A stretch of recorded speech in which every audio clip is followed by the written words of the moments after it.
Do people even watch tags anymore? I'm so old.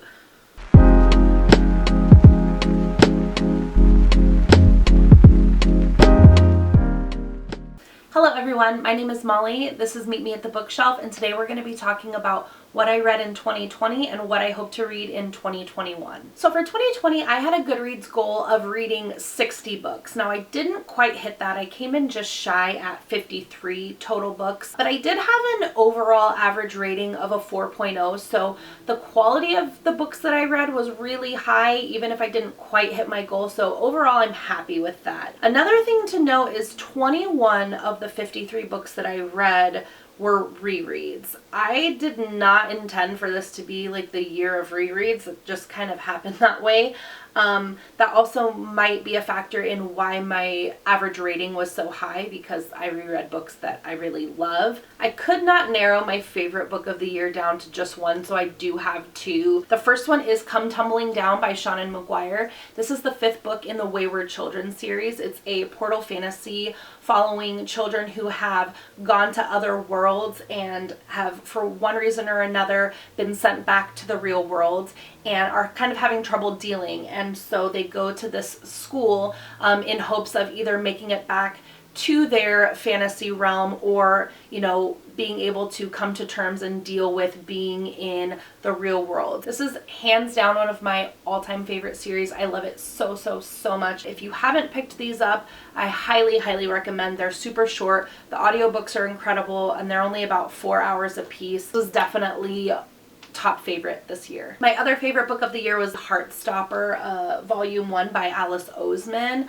I absolutely adored this. I mentioned in my recent video that I've really been getting into graphic novels this year, and this was definitely a huge part of that. I absolutely love this. This was like a warm hug. It was so, so sweet. It follows 2 high school boys, and they develop a friendship, and as the friendship progresses, there starts to be maybe feelings of a little bit more. The art is just, it's very simplistic in color scheme, but I just adored it. It was so much fun. So definitely pick this up if you have the chance. So moving on to 2021 goals. Starting with my Goodreads goal, I think I'm going to keep it at 60. Since I didn't reach it last year, I just want to keep it the same. I don't want to up it or lower it, because I think that 60 is pretty attainable for me.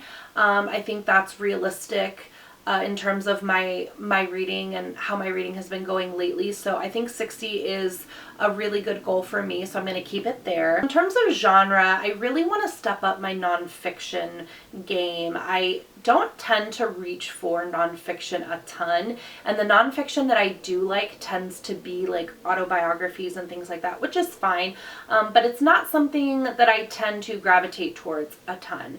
I'm reading Born a Crime right now by Trevor Noah, and it's really incredible. I'm loving it. And so I kind of want to keep that momentum going, and I just want to branch out and read a little bit more nonfiction this year. The next goal I have is to stay on top of my book of the month selections. I started book of the month about 6 or 7 months ago, and I tend to get 2 books a month. Sometimes I just get 1, but I usually tend to add 1 on. So every month I'm adding at least 1, sometimes 2 books to my TBR, and I want to catch up on all of those because they are newer releases that I am interested in, and I want to make it a priority to read those that month and kind of stay on top of those so they don't pile up. And my last reading goal for this year is I want to switch to using a spreadsheet to track my reading instead of Goodreads. I don't think I'm alone in this, but I have been becoming increasingly frustrated with Goodreads.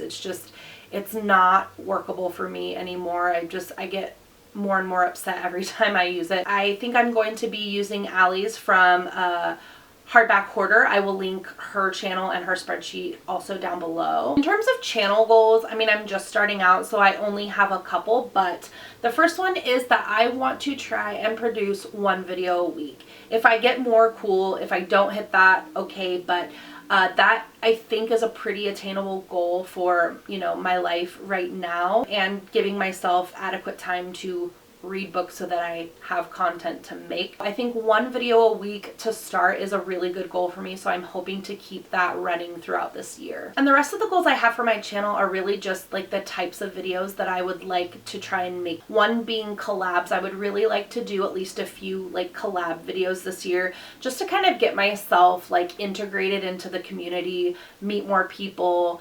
I think that would be a really fun way to do it. So I would really like to do some collabs this year.